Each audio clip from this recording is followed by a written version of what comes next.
Hello and welcome to wings Udaan. Wings Udaan में आपका स्वागत है। फाइनेंस अकाउंट असिस्टेंट की एमसीक्यू सीरीज़ को कंटिन्यू करते हुए हम नेक्स्ट लेक्चर लेके आए हैं जो है हमारा इकोनॉमिक ग्रोथ पे। ये जो है हमारा ये लास्ट टॉपिक है फाइनेंस अकाउंट असिस्टेंट का। अभी तक का जितने भी हमने लेक्चर सीरीज़ है हमारे एमसीक्यूज़ पे, almost we have covered every topic. Economic growth जो है आपका लास्ट टॉपिक है अभी। इसमें जो है मैंने मैक्सिमम क्वेश्चंस जो रहेंगे आपके, मैक्सिमम कह लो या यू कैन से कि जी भी 20 क्वेश्चंस हैं, इफ दिस आर 20 क्वेश्चंस, तो इसमें आपके 12 questions are from your JSA. Okay, जो जेएसए का एग्जाम हुआ है हमारा 2021 में। सो आप मान लीजिए कि अगर 20 है तो 12 इसमें इसमें जो क्वेश्चन है वो आपके जेएसए से हैं। तभी मैं चाहूँगी कि आप स्टार्टिंग से एंड तक ये वीडियो ज़रूर देखें। Before starting with our first question, एक इंपॉर्टेंट अनाउंसमेंट। जो लोग फर्स्ट टाइम आए हैं हमारे चैनल पे, गाइस जेकेपीएसआई के online and offline courses start हो चुके हैं जिसमें हमारी एक्सपर्टाइज फैकल्टी आपकी क्लासेस ले रही हैं। विद दिस हमारी विंग्स एक उड़ान एप्लीकेशन पे भी हमने 5 full length test papers upload कर दिए हैं जिसमें you have with your full answer explanation, और वो आपको टेस्ट पेपर्स अवेलेबल हैं just at ₹249। Okay, so if you guys are interested and preparing for JKPSI at this time, अभी 1 month ही रह गया जेकेपीएसआई के लिए, it's in February। Okay, so you guys can contact, the links have been given in your description, and contact numbers भी आपको given है description में. So if you guys are interested and preparing for JKPSI, so do contact. Okay, so let's start with our economic growth. Economic growth में अगर हम बात करें, हमारे जितने भी मॉडल बेस्ड क्वेश्चन अगर हम देखें फाइनेंस अकाउंट असिस्टेंट में, या हम अगर जेएसए में भी देखते हैं, so that are maximum questions are you from Harrod Domar model. Harrod Domar model, और यू कैन मैक्सिमम, और यू कैन से जितने भी आपके मॉडल बेस्ड क्वेश्चन हैं, इक्वेशन बेस्ड क्वेश्चन हैं, वो आपके हेरोडोमर मॉडल से ही ज़्यादा आए हुए हैं, राइट। बेसिकली ग्रोथ मॉडल्स में अगर हम देखें, इकोनॉमिक ग्रोथ मॉडल में we have 2 basic models, your Harrod Domar and your Solow model. But Solow Swan model से इतने ज़्यादा क्वेश्चंस नहीं आए जेकेएसएसबी में, जेएसए में तो नहीं आए हैं, और ना ही पहले भी इतने ज़्यादा क्वेश्चंस देखे गए हैं। आपके ज़्यादा क्वेश्चंस जो है वो हेरोडोमर से ही देखे गए हैं। लेट अस डू, जितने भी क्वेश्चन आते हैं जेएसए के, तो मैंने मैक्सिमम क्वेश्चंस कवर करने की कोशिश की है, और जो क्वेश्चन अगर कवर नहीं भी हुआ है तो इसके बाद का जो हमारे वीडियोज़ रहेंगे वो जेएसए पेपर एनालिसिस पे रहेंगे with economic section. Okay, economic growth पे question number 1, the term economic growth is explained by, तो कौन सी चीज़ें हैं जो इकोनॉमिक ग्रोथ को एक्सप्लेन करती हैं? Structural changes in the economy, increase in per capita production, increase in per capita income, और all of the above. Economic growth जो हमारी होती है वो ये तीनों चीज़ें शो करती हैं। Answer D is right, all of the above is the right answer. आपके स्ट्रक्चरल चेंजेस क्या आ रही है इकोनॉमी में? स्ट्रक्चरल चेंजेस कौन से हो गए? दैट हमारे economy 3 structure economy, primary, secondary and tertiary. Structural changes हो गए जब हमारी इकोनॉमी प्राइमरी से सेकेंडरी पे जा रही है, और you can say secondary say we are going to tertiary. Okay, so this is the structural changes. This also explains your development. जब आप प्राइमरी से टर्शरी पे आ रहे हैं, प्राइमरी से आप सेकेंडरी पे आ रहे हैं, मीन्स अपग्रेड हो रही है economy. Answer D is the right option. Okay, question 2, Harrod Domar growth model is based on relationship of what 2 economic elements? Okay, कौन से 2 इकोनॉमिक एलिमेंट्स पे हेरोडोमर मॉडल आपका बेस्ड है? That is your saving and investment, option B.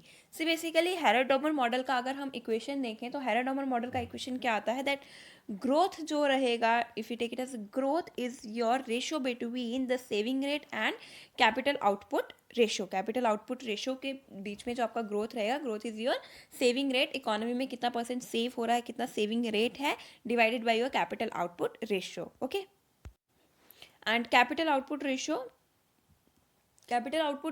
Is your capital required to produce single unit of output. Okay, that is your capital output ratio. Basically Harrod Domar model की अगर हम बात करें, ये equation हमारे पास आती कैसे है, किस तरह से ये इक्वेशन हमारे पास आई है? अगर हम बेसिक मैक्रो इकोनॉमिक बैलेंस पे जाते हैं, हम what is your macro economic balance? Macro economic balance is your saving is equal to your investment. ये इक्वेशन किस तरह से आती है हमारे पास? योर वाई, दैट इनकम, अगर हम वाई को इनकम लेते हैं तो इनकम इज इधर सेव्ड और इधर कंज्यूम्ड, राइट। या तो हम उसको सेव कर रहे हैं या तो हम उसको कंज्यूम कर रहे हैं। ओके, और अगर वाई को हम देखें 2 सेक्टर इकोनॉमी में, जहाँ पे प्रोडक्शन हो रही है, हेरोडोमर मॉडल का असम्पशन रहता है कि इकोनॉमी हमारी 2 सेक्टर है, household and firms. Okay, household and firms जो हमारी प्रोडक्शन है, Y production is equal to, हम हमारी जो प्रोडक्शन हो रही है वो तो या तो कंजप्शन के लिए हो रही है या फिर इन्वेस्टमेंट के लिए हो रही है, राइट। सो अगर हम जो हमारी फर्स्ट इक्वेशन थी C Y is equal to C plus S, इन दोनों को इक्वेट करते हैं तो हमारे पास क्या आता है, that are C C cancel हो जाएगा आपका, तो हमारे पास क्या आएगा, saving is equal to investment. So इसी पे आके आपका जो है, इसी बेसिक्स पे हमारा जो मैक्रो इकोनॉमिक बैलेंस है हमारा, this is also known as your macro economic balance, that saving is equal to investment. इसी पे आके फर्दर हमारा हेरोडोमर का डेरिवेशंस निकलते हैं इसी इक्वेशन से, एंड उसी से हमारे पास एक इक्वेशन आती है जिसे हेरोडोमर इक्वेशन हम लोग कहते हैं, हेरोडोमर इक्वेशन ऑफ ग्रोथ। और हम ग्रोथ कैसे मेजर करते हैं, that growth is equal to your saving rate divided by your capital output ratio. So option B is right answer. Harrod-Domer model is based on relationship between saving and investment. Moving up to question 3, why is capital output ratio in developing countries is higher? So developing countries में capital output ratio higher होती है, क्यों होती है? तो first thing is capital output ratio क्या है, जैसे मैंने बताया कि capital output ratio is capital required to produce single unit of output, और डेवलपिंग नेशंस में we need more capital to produce single unit of output. So due to relative inefficiencies of industry to producing capital goods, due to relative inefficiencies of industries producing consumer good, due to relative efficiency of industries producing capital, तो efficiency तो नहीं होगी, inefficiency ही होगी। so it's a capital good। capital goods कौन से goods होते हैं, goods produced to produce more goods। जैसे मशीनरी को क्यों बनाया जाता है, ताकि मशीन को इस्तेमाल करके और गुड्स बनाए जाएं, तो goods produce to produce more goods, okay. So due to relative inefficiency of industries producing capital goods, this is the reason, that's why we having capital output ratio high in developing countries. Question 4, according to Lewis model the dual economy grows only when, okay, Lewis model के dual economy क्या है, say Lewis model क्या है, that is on Lewis model you can say Lewis model is based on movement of your labor from traditional sector to modern industrial sector। मतलब traditional sector कौन सा है आपके पास, agriculture sector, and modern industrial sector कौन सा है, manufacturing sector. So Lewis model का क्या है, अगर हम जिस्ट लें लेविस मॉडल का, लेविस मॉडल में भी हमारे पास 3 फेजेस आते हैं, we need not to go into that deep no models, okay. So Lewis model का अगर हम जिस्ट लें, so this also deals with your movement of your labour from traditional agriculture sector to modern manufacturing sector और modern industrial sector. एक model आपका ये रहेगा movement पे, दूसरा आपका जो मॉडल रहता है movement of your from rural to urban, अगर हम देखें तो दूसरा मॉडल आपका होता है Harris Todaro model, okay. Harris Todaro model भी जो है वो आपका माइग्रेशन पे ही है, बट खैर Harris Todaro is not related with our topic, okay. So according to Lewis model, dual economy grows only when modern sector increases its output share relative to traditional, no. Agriculture sector uses modern equipment, no. Agriculture sector hires labor economically, no. Modern manufacturing sector is labor intensive, okay। labor कहाँ पे होती है, हमारी agriculture में रहती है। so आपकी जो लेबर है ट्रेडिशनल सेक्टर से शिफ्ट हो रही है आपकी मॉडर्न इंडस्ट्रियल सेक्टर पे। so option D is the right answer. Question 5, what will be the effect of an increased population on saving and investment? अगर आपकी population increase हो रही है तो उसका क्या effect पड़ेगा saving and investment पे, तो सी अगर आपकी population increase हो रही है तो your both saving and investment will fall, okay।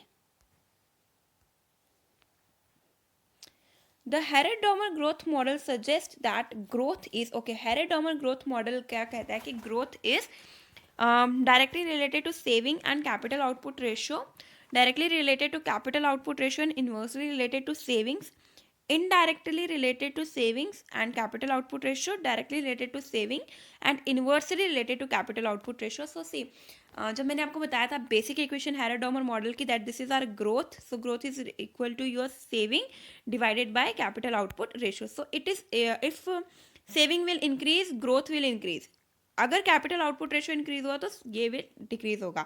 So it is direct relation with saving and indirect relationship with capital output ratio. So the option D is right answer, directly related to saving and inversely related to capital output ratio. Option A यहाँ पे गलत है, this is option D, okay.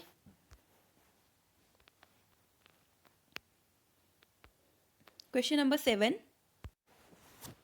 A period of rapid population growth between a pre-industrial, then stable population characterized by high birth rate and death rate, and then later stable population marked by low fertility and mortality is known as demographic transition, population maturity, demobilizing population और birth death transformation. So this is your demographic transition. See, यहाँ पे ये क्या बोल रहा है that rapid population growth से you are attaining at a stage where you have a low fertility and mortality rate. So demographic transition क्या होता है कि हमारी जो इकोनॉमी है, मान लो डेवलपिंग इकोनॉमी है या कोई भी इकोनॉमी है किसी कंट्री की, that is shifting from high birth rate. This topic is also in your stats, right? High birth rate and high death rate, दोनों रेट्स आपके हाई हैं. इससे हमारी इकोनॉमी शिफ्ट कर रही है किस पे? Low birth rate and low death rate पे, with some you can say with education and with increase in your education and technology. Economy में टेक्नोलॉजी एंड एजुकेशन इंक्रीज हुआ है, उससे हम इकोनॉमी जो है वो high birth rate high death rate से जा रही है लो बर्थ रेट और लो डेथ रेट पे. This is your demographic transition. इसमें हमारी पूरी 5 स्टेजेस आती हैं, 5 stages of demographic transition. Okay, so जिसमें first stage of demographic transition high birth rate high death rate, and your second stage of then demographic transition जहाँ पे birth rate अभी भी हाई है and death rate started decreasing. Industrialisation हुआ है या सम education schemes increase कुछ हुआ है इकोनॉमी में, birth rate is still high and death rate start decreasing. Then third stage of demographic transition birth rate start decreasing and death rate is also decreasing. And then fourth stage of demographic transition birth rate और death rate दोनों ही लो है. And the fifth stage आप कह लो which is fifth stage आपकी जो है वो रिसेंटली ही आई है.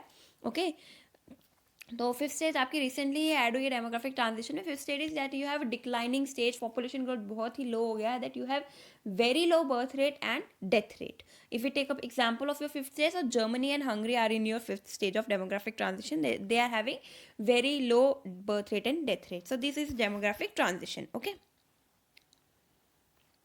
Question number 8. The rate of growth of an economy mainly depends on, so growth of economy किन चीज़ों पे डिपेंड होती है, किन फैक्टर्स पे डिपेंड होती है अगर हम कहें तो? The rate of growth of the labour force, the portion of national income saved and invested, the rate of technological improvement and all of the above. So the answer is all of the above. जो rate of the economy growth है that depends upon all of these 3 factors. Question number 9. Which of them represents production capacity effect of investment and savings? So guys, this is production capacity effect. Okay, so growth rate of income is equal to 1 divided by output capital output ratio multiplied by saving ratio. Next, growth rate of income is equals to output capital ratio divided by saving ratio.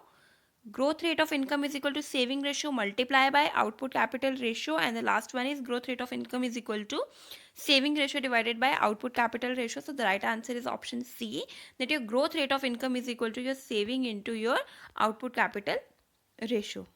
Okay. Question number 10. Which of the following scenarios explain economic development? So economic development हमारी किनसे होती है? Improvement in distribution system, improvement in technology, improvement in production, or all of the above. So all of the above is right answer. Okay. Calculate growth in output with given information. So Harrod-Domar model का अगर हम देखें growth in output का क्या formula है? That we have taken growth in output, that is your saving rate divided by your capital output ratio. So saving is equal to investment. यहाँ पे investment दे रखा है 500 divided by 4 which is equal to 125. Okay. Question 12. Which expenditure is characterized as development expenditure? Okay, development expenditure कौन सा होता है? आपके पास जो गवर्नमेंट जो आपका इकोनॉमिक डेवलपमेंट पे जो एक्सपेंडिचर कर रही है जिससे हमारा फर्दर प्रोडक्शन इकोनॉमी में इंक्रीज होगा, और इनसे इंफ्रास्ट्रक्चर एक्सपेंडिचर अगर हो रहा है that is also your development expenditure. Okay, so expenditure on economic development for increasing the real income and the production in the economy. So which of the expenditure is categorized as development expenditure? Interest on public debt, expenditure on defense, expenditure on civil administration, expenditure on irrigation projects. So the development expenditure is your expenditure on irrigation project. And ये questions मैंने आपको बताया कि maximum questions are there which are taken from your GSA paper. Okay, what is Domar's growth equation in terms of growth in output. So growth in output में कितनी बार पहले भी हमने डिस्कस किया है कि हैरेड डॉमर इक्वेशन अगर हम देखें ग्रोथ इन आउटपुट में, सो it is growth in output is equal to your saving ratio divided by capital output ratio.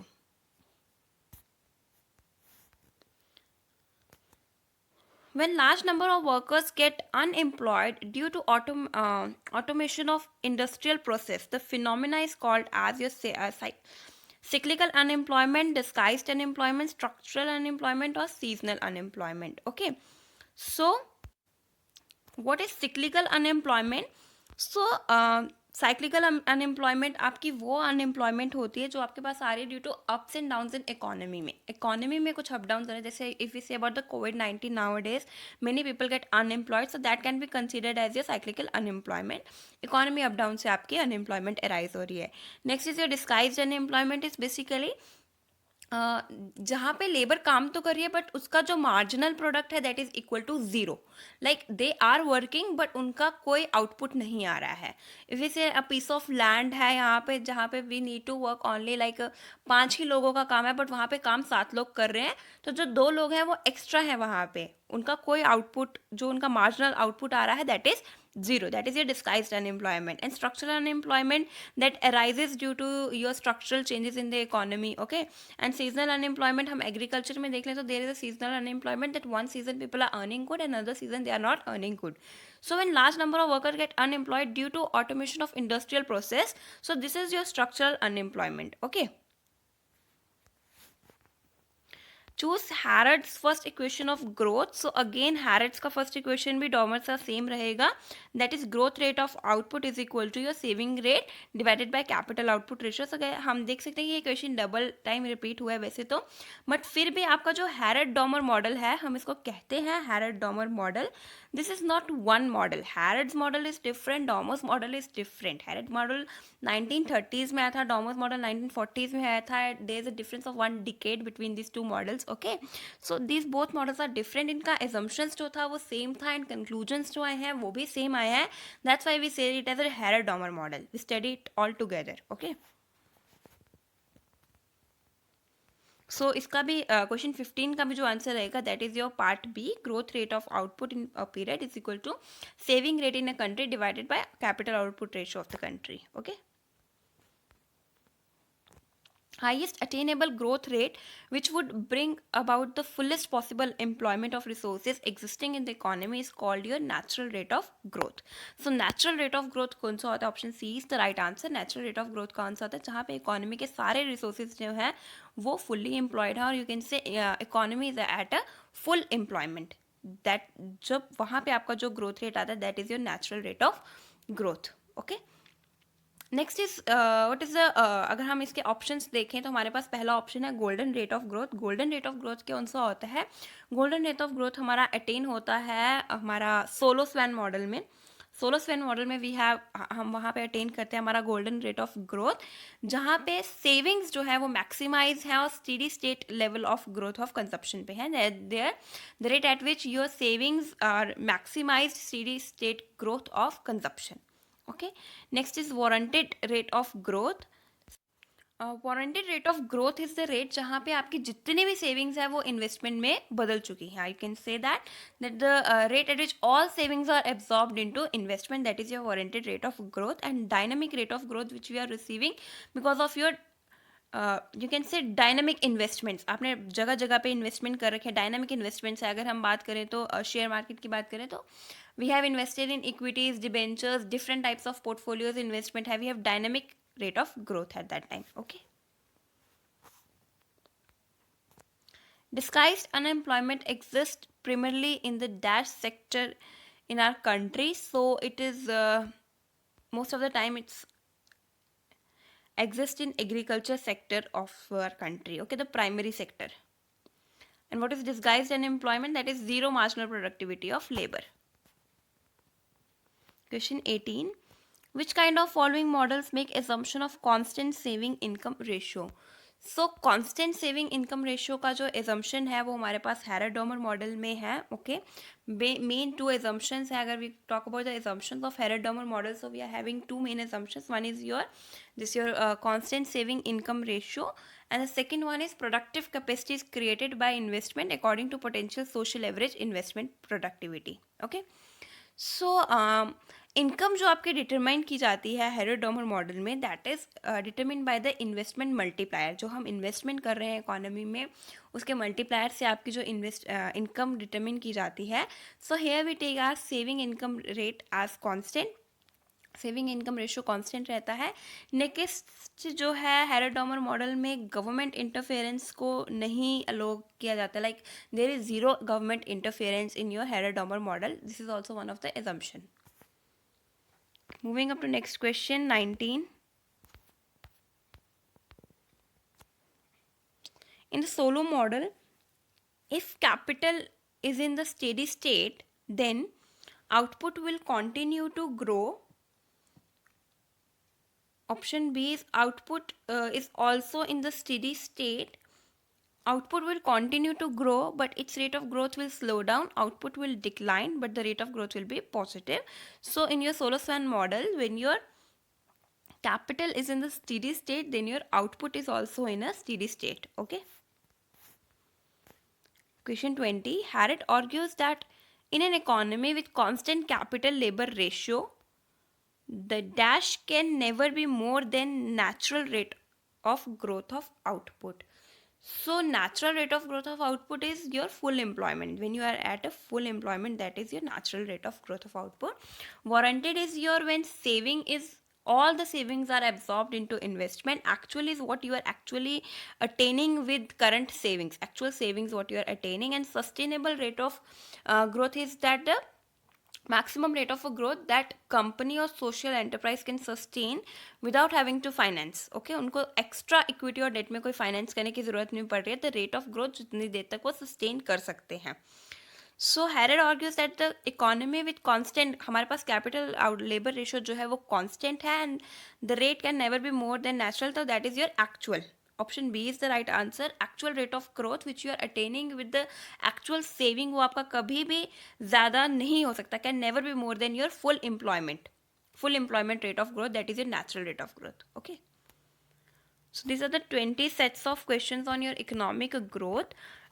Try to cover almost all questions जितने भी आपके इस बार JSA में आए हैं, एक्सेप्ट दैट उससे भी ज़्यादा क्वेश्चंस कवर किए हैं इकोनॉमिक ग्रोथ पे.